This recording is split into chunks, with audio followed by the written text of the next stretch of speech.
ሰላም የኢትዮ ግሎባል ቤተሰቦቻችን በመካከለኛው ምስራቅ ለዘመናት ታይቶ የማይታወቅ ታላቅ የጂኦፖለቲካዊ መናወጥ እየታየ ሲሆን እስራኤል እኔስ ብቸኛ ነኝ የሚለውን ዘፈን ልትዘፍን ጫፍ ላይ መድረሷን የሚጠቁሙ መረጃዎች እየወጡ ይገኛሉ። ፕሬዚዳንት ዶናልድ ትራምፕ ከኢራን ጋር ገንቢ ድርድር መጀመራቸውን ተከትሎ ለዓመታት በአሜሪካ ድጋፍ ተመክቶ የቆየው የኔታንያሁ አስተዳደር አሁን ላይ ከፍተኛ የስትራቴጂ ሽንፈትና የብቸኝነት ስጋት ተደቅኖበታል ተብሏል። በዛሬው ዝግጅታችን የታዋቂ የእስራኤል ተንታኞችን ትችት፣ የኔታንያሁ ትራምፕን የማታለል ስሌት እንዴት እንደከሸፈና ቴልአቪቭ በቴሄራን የሚሳኤል ናዳ ስር ሆና ስለገባችበት የዲፕሎማሲ አጣብቂኝ በዝርዝር እንመለከታለን። ከዚህ በተጨማሪም ከትዕይንቱ በስተጀርባ በፓኪስታን በኩል እየተደረገ ስላለው ሚስጥራዊ የሰላም ጥረትና የነዳጅ ዋጋ በበርሜል $100 መሻገሩ በዋሽንግተን ላይ ስለፈጠረው ጫና መረጃዎችን ይዘላችሁ ቀርበናል። ለመሆኑ አሜሪካና ኢራን በእውነት የሚደራደሩ ከሆነ የእስራኤል ዕጣ ፈንታ ምን ይሆናል? ድርድር የተባለው ጉዳይስ ሚስጥሩ ምንድነው? የሚለውን በዝርዝር እናስደምጣቸዋለን። በዝግጅታችን ማጠቃለያ ላይም በአሜሪካ ቴክሳስ ግዛት ስለደረሰው ከባድ ድንገተኛ ፍንዳታ እንመለከታለን። እስከ ፕሮግራሙ ፍጻሜ ድረስ አብራችሁ እንድትቆዩ እየጋበዝን ቻናላችንን ሰብስክራይብ፣ ይህን ቪዲዮ ላይክ እንድታደርጉ በአክብሮት እንጠይቃቸዋለን። ከአፍታ ቆይታ በኋላ ተመልሰን እንገናኝ።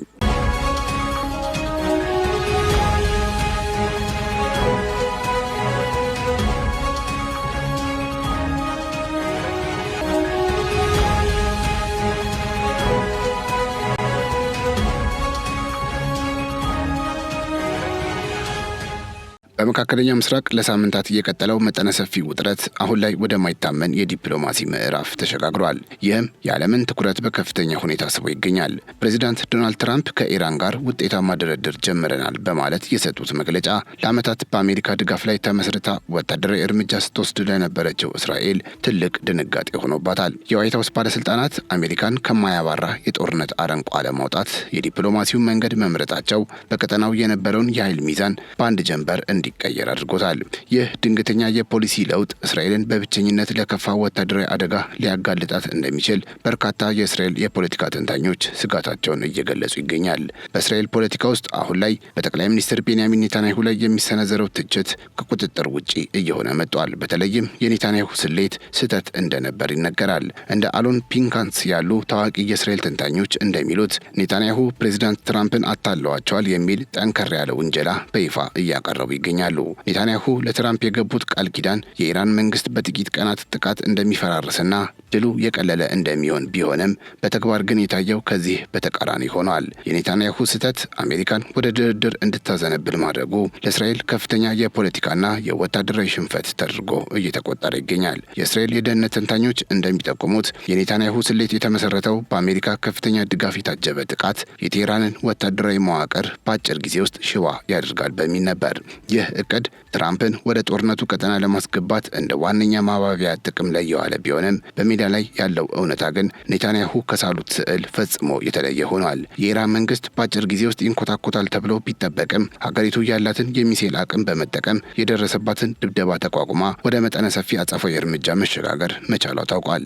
ይህም በአሜሪካና በእስራኤል መካከል የነበረውን ወታደራዊ ቅንጅት ጥያቄ ውስጥ የከተተው ሲሆን ትራምፕም የገቡበት ጦርነት ከጠበቁት በላይ ዋጋ እያስከፈላቸው መሆኑን ጠርተዋል።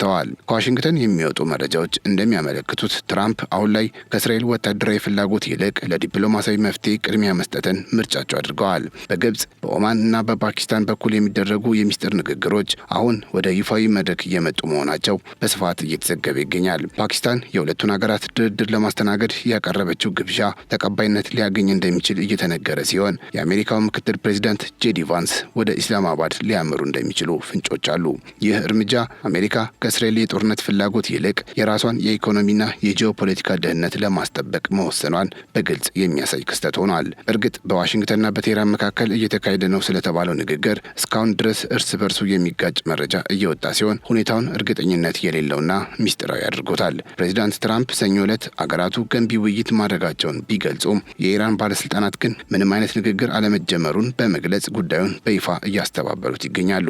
ይሁን እንጂ የኢራን የውጭ ጉዳይ ሚኒስትር ከፍተኛ ባለስልጣንን ጠቅሶ ሲቢኤስ እንደዘገበው በአደራዳሪዎቹ በኩል የመወያያ ነጥቦች ደርሰውናል፣ እያጠናው ነው ማለታቸው ከትዕይንቱ በስተጀርባ ትልቅ ዲፕሎማሲያዊ እንቅስቃሴ መኖሩን አመላካች ሆኗል። ዋይት ሀውስ በበኩሉ ሁኔታው ገና ያለየለት መሆኑን ቢገልጽም የትራምፕ የመካከለኛው ምስራቅ ልዩ መልእክተኛ ስቲቭ ዊትኮፍ በዚህ ሳምንት በፓኪስታን ከኢራን ተወካዮች ጋር ለመገናኘት ቀጠሮ መያዛቸው የድርድሩን እውነተኛነት ይበልጥ የሚያጠናክር ሆኗል። ይህ ድብቅ ዲፕሎማሲ እስራኤልን ገላግሏት ይሆን ወይስ ይበልጥ አሳስቧት የሚለው ጥያቄ አሁንም ምላሽ አላገኘም። ነገር ግን የእስራኤል ከፍተኛ ባለስልጣናት በአሜሪካና በኢራን መካከል ይጀመራል የተባለው ንግግር ስኬታማ ይሆናል የሚል እምነት እንደሌላቸው በይፋ መናገር ጀምረዋል። ስማቸው እንዲጠቀስ ያልፈለጉ 3 የእስራኤል ባለስልጣናት ለሮይተርስ የዜና ወኪል እንደገለጹት ምንም እንኳ ፕሬዚዳንት ዶናልድ ትራምፕ ከቴህራን ጋር አዲስ ስምምነት ላይ ለመድረስ ያላቸው ቁርጠኝነት ከፍተኛ ቢሆንም ኢራን ግን ከአሜሪካ በኩል የሚቀርቡትን ጠንካራ ጥያቄዎች ተቀብላ ከስምምነት ትደርሳለች የሚል እምነት የላቸውም። እስራኤል በኢራን ላይ ያላት ጥርጣሬ የጠነከረው ቴህራን የኒውክሌርና የባለስቲክ ሚሳኤል መርሃ ግብሮቿን ሙሉ በሙሉ እንድታቆም የሚጠይቀውን የአሜሪካን ቅድመ ሁኔታ አትቀበልም ከሚል ስጋት በመነጨ ነው። ይህ በእስራኤል በኩል የታየው ከፍተኛ ድንጋጤና ጥርጣሬ ምናልባትም እስራኤል በቀጠናው ብቻዋን ከመቅረት ባለፈ የህልውና ስጋት ሊደቅንባት ይችላል ከሚል ስር የሰደደ ፍርሃት የመነጨ ነው። እንደ ባለስልጣናቱ ገለጻ ኢራን ድርድሩን እንደ ጊዜ መግዣ እየተጠቀመችበት ሲሆን አሜሪካ ወደ ሰላም ስምምነት የምታዘነብል ከሆነ እስራኤል የጀመረችውን ወታደራዊ ግብ ሳታሳካ በጠላቶቿ መካከል ተከባ እንድትቀር ያደርጋታል የሚል ስጋት ነግሷል። የፖለቲካ ሳይንቲስቱ ኦሪ ጎልድበርግ እንደሚሉት እስራኤል ስለ ድርድሩ አስቀድማ አለማወቋ ለጠቅላይ ሚኒስትር ቤንያሚን ኔታንያሁ አስተዳደር ትልቅ የፖለቲካ ውድቀት ተደርጎ ይወሰዳል። እስራኤል በዓለም አቀፍ ደረጃ አሜሪካ የምታማክራት ቁም ነገር ያላት ስልታዊ አጋር መሆኗ አብቅቶ ትራምፕ እስራኤልን ትቷት እየሄደ ነው የሚል ድምዳሜ ላይ እንዲደርስ አድርጓል። ይህ የትራምፕ ያልተጠበቀ የፖሊሲ ለውጥ በእስራኤል ከፍተኛ ባለስልጣናትና ተንታኞች ዘንድ ትልቅ ድንጋጤና መደናገጥን የፈጠረ ሆኗል። አሁን ላይ በእስራኤል የቀኝ ክንፍ ፖለቲከኞች ዘንድ አሜሪካ ከጠላት ጋር ንግግር መጀመሯ እንደ ታሪካዊ ክህደት እየተቆጠረ ይገኛል። የኢራን ከፍተኛ ባለስልጣናት ግን አሁንም ከአሜሪካ ጋር ድርድር መኖሩን በይፋ እያስተባበሉና ሁኔታውን እያጣጣሉት ይገኛሉ። ይህም ሁኔታውን ውስብስብ አድርጎታል። የፓርላማው አፈ ጉባኤ መሐመድ ባጋር ጋሊባፍ የትራምፕን ንግግር የዓለምን የነዳጅና የፋይናንስ ገበያ ለመቆጣጠር ታስቦ የተሰራ የሐሰት ዜና ሲሉ ጠርተውታል።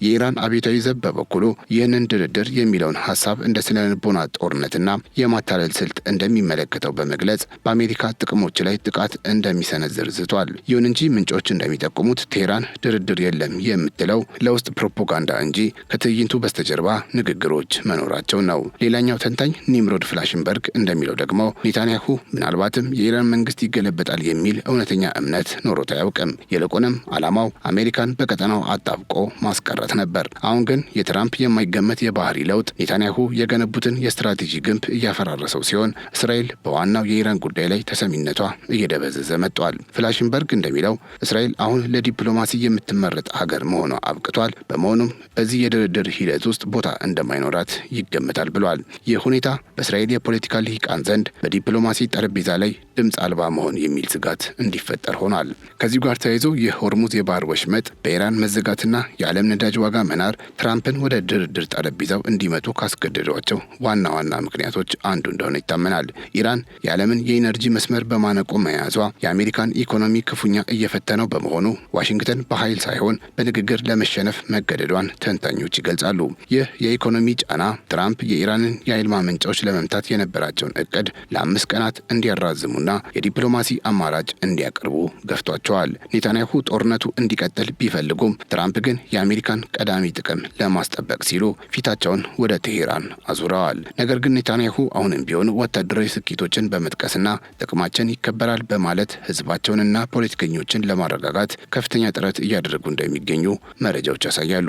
ይሁን እንጂ በሀገር ውስጥ ያሉ ተቋሚ ፖለቲከኞች የኔታንያሁ ንግግር የትራምፕን የባህሪ ለውጥ ለመሸፋፈን የቀረበ ባዶ ተስፋ ነው በማለት በከፍተኛ ሁኔታ እየተቃወሙት ነው። ኔታንያሁ የኒውክሌር ሳይንቲስቶችን በመግደልና ጥቃቶችን በመቀጠል የእስራኤልን የበላይነት ለማሳየት ቢሞክሩም አሜሪካ ግን ጉዳዩን በዲፕሎማሲ ለመቋጨት መምረጧ ቴልአቪቭን አጣብቂኝ ውስጥ ከቷታል።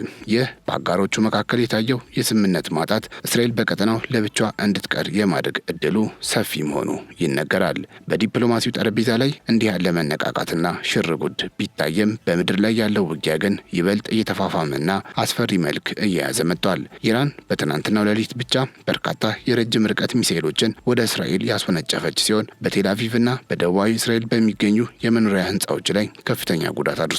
እስራኤል በበኩሏ የአጸፋ እርምጃዋን ወደ ሊባኖስ ይበልጥ በማስፋት በቤይሩት በሚገኙ የሂዝቦላ ቁልፍ መሰረተ ልማቶች ላይ 2 ከባድና አውዳሚ የአየር ድብደባዎችን መፈጸሟን በይፋ አስታውቃለች።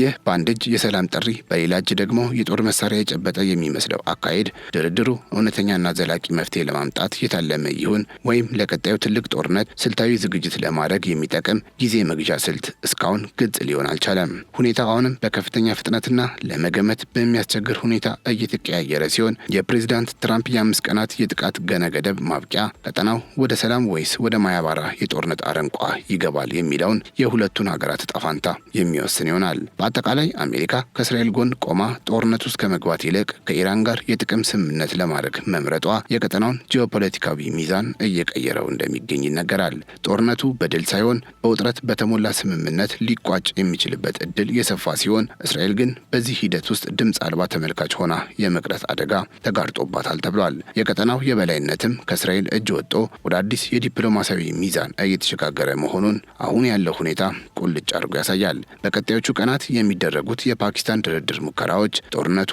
ወደ ሰላም ይራመድ ወይም እስራኤልን ወደ ባሰ ብቸኝነት ይከታት ይሆን ወይ የሚለውን የሚወስኑ ይሆናል። ይህ በዋሽንግተንና በቴህራን መካከል ያለው የዲፕሎማሲ መወዛወዝ በዓለም አቀፍ የነዳጅ ገበያ ላይ ከፍተኛ መናጋት እያስከተለ ይገኛል። ፕሬዚዳንት ትራምፕ ከኢራን ጋር ንግግር መጀመራቸውን ተከትሎ ለጥቂት ጊዜ ቀንሶ የነበረው የነዳጅ ዋጋ አሁን በድጋሚ በበርሚል $100 በላይ እየተሸጠ መሆኑ ተረጋግጧል። ይህም የሚያሳየው የዓለም የንግድ ገበያ በድርድሩ ውጤታማነት ላይ እምነት እያጣ መምጣቱንና የመካከለኛው ምስራቅ አለመረጋጋት የዓለምን ኢኮኖሚ እያናጋው መሆኑን ነው።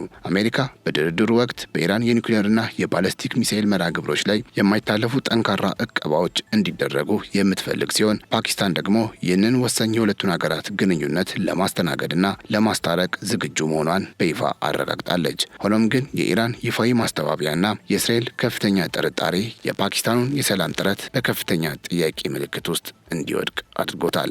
ወደ መጨረሻው መረጃችን ስናመራ በአሜሪካ የተከሰተውን ፍንዳታ የምናገኝ ይሆናል። በአሜሪካ ቴክሳስ ግዛት ፖርት አርተር በሚገኘው የቫሌሮ የነዳጅ ማጣሪያ ጣቢያ ላይ ከፍተኛ ፍንዳታና እሳት መከሰቱ ተሰምቷል። ፍንዳታው እጅግ ኃይለኛ ከመሆኑ የተነሳ በአካባቢው የሚገኙ ነዋሪዎች የመስኮት መስታወቶች እስኪንቀጠቀጡ ድረስ ድምፁ መሰማቱን የገለጹ ሲሆን ከጣቢያው የሚወጣው ነበልባልና ጥቁር ጭስ የፖርት አርተርን ሰማይ ሸፍኖታል ተብሏል። የአካባቢው የአደጋ ጊዜ አስተዳደር ባለስልጣናት ሁኔታውን ለመቆጣጠር ጥረት እያደረጉ ሲሆን በአካባቢው ለሚገኙ ነዋሪዎችም ከጭሱና ከኬሚካል ስርጭት ራሳቸውን እንዲጠብቁና ባሉበት እንዲቆዩ አስቸኳይ ትዕዛዝ ተላልፎላቸዋል። የቫሌሮ ኩባንያ ባወጣው መግለጫ እሳቱ የተነሳው በአንድ የማቀነባበሪያ ክፍል ውስጥ መሆኑን ያረጋገጠ ሲሆን በወቅቱ በስራ ላይ የነበሩ ሰራተኞች በሙሉ በሰላም መገኘታቸውንና የሰራተኞቹ ደህንነት ቀዳሚ ተግባሩ መሆኑን አስታውቋል። ይሁን እንጂ በጥቃቱ የደረሰው የጉዳት መጠንና የፍንዳታው መንስኤ እስካሁን በይፋ አልታወቀም። ይህ የፖርት አርተር የነዳጅ ማጣሪያ በቀን 435,000 በርሚል ድፍድፍ ነዳጅ የማጣራት አቅም ያለውና በአሜሪካ ካሉ ግዙፍ ማጣሪያዎች አንዱ መሆኑ ክስተቱ በነዳጅ አቅርቦት ላይ ተጽዕኖ ሊያሳድር ይችላል የሚል ስጋትን ፈጥሯል። በተለይም ፍንዳታው የተከሰተበት ወቅት በዓለም አቀፍ ደረጃ የነዳጅ ገበያ ከፍተኛ አለመረጋጋት ውስጥ ባለበትና የነዳጅ ዋጋ እየጨመረ በመጣበት ሰዓት መሆኑ ጉዳዩን አሳሳቢ አድርጎታል ሲል የዘገበው ስፔክትረም ኒውስ ነው። ዓለም አቀፉ የኤነርጂ ኤጀንሲ ዓለም በ1970ዎቹ ከነበረው የነዳጅ ቀውስ ጋር የሚመጣጠን ችግር ውስጥ መሆኗን እያስጠነቀቀ ባለበት በዚህ ወቅት እንዲህ ያለ ግዙፍ ማጣሪያ ላይ የሚደርስ የስራ መቋረጥ በነዳጅና በናፍጣ ዋጋ ላይ ተጨማሪ ጫና ሊፈጥር እንደሚችል ዘገባው አመላክቷል። በአሁኑ ሰዓት መርማሪዎች የፍንዳታውን መንስኤ ለማወቅ ምርመራቸውን እንደቀጠሉ ተገልጿል። የተከበራችሁ የኢትዮ ግሎባል ቤተሰቦቻችን ለዛሬ ያዘጋጀንላችሁ ወቅታዊና ትኩስ መረጃዎች እነዚህን ይመስሉ ነበረ። አብራችሁን ስለነበራችሁ እጅግ እናመሰግናለን። ቻናላችንን ሰብስክራይብ፣ ይህን ቪዲዮ ላይክ እንድታደርጉ በአክብሮት እንጠይቃችኋለን። በያላችሁበት ሰላም